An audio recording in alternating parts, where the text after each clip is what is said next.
रात के 12 बज चुके थे। कराची का पुराना रेलवे स्टेशन लगभग खाली हो चुका था। सिर्फ हल्की सी हवा चल रही थी और कहीं दूर एक पुरानी घड़ी की टिक टिक आवाज़ आ रही थी। हमज़ा अपनी ट्रेन मिस कर चुका था।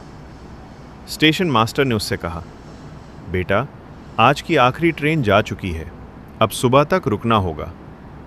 हमज़ा ने मजबूरन बेंच पर बैठकर इंतज़ार शुरू कर दिया। कुछ देर बाद प्लेटफॉर्म के दूसरे कोने पर उसने एक औरत को खड़ा देखा। सफ़ेद कपड़े, लंबे बाल और बिल्कुल खामोश।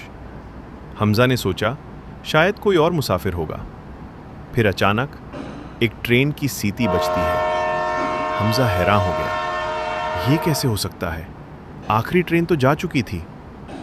ढूंढले ढूंढले अंधेरे से एक पुरानी सी ट्रेन सामने आती है।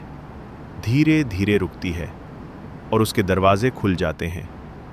औरत उस ट्रेन की तरफ चलना शुरू करती है। हमज़ा को अजीब सी क्यूरियोसिटी होती है। वो भी उठकर उसके पीछे चला जाता है। जैसे ही वो ट्रेन के अंदर जाता है, अंदर बिल्कुल सन्नाटा होता है। ना कोई मुसाफिर, ना कोई आवाज़, सिर्फ पुरानी कुर्सियाँ और हवा की हल्की सी चीख जैसी आवाज़। औरत एक सीट पर जाकर बैठ जाती है और धीरे से अपना सर उठाती है। हमज़ा का दिल जोर से धड़कने लगता है। उसका चेहरा बिल्कुल सफ़ेद और आंखें बिल्कुल काली। औरत धीरे से मुस्कुराकर कहती है, तुम्हें यहाँ नहीं आना चाहिए था।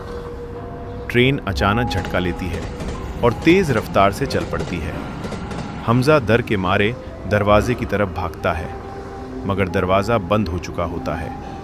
फिर ट्रेन के हर सीट पर लोग नज़र आने लगते हैं। सब के चेहरे जख्मी, आंखें खाली और सब उसी को देख रहे होते हैं। हमज़ा चीखता है, ये कौन लोग हैं? औरत खड़ी होती है, धीरे धीरे उसके पास आती है और कहती है, ये वो लोग हैं जो कभी अपनी मंजिल तक नहीं पहुंचे। और फिर वो औरत अपने असल रूप में आ गई और फिर सब खत्म। ट्रेन अंधेरे में गायब हो जाती है। सुबह स्टेशन मास्टर प्लेटफॉर्म पर आता है और देखता है हमज़ा का बैग बेंच पर पड़ा है, मगर हमज़ा कभी नहीं मिलता। सिर्फ एक पुरानी डायरी मिलती है जिसमें आखिरी लाइन लिखी होती है, अगर रात के 12 बजे ट्रेन आए तो कभी उसमें मत बैठना।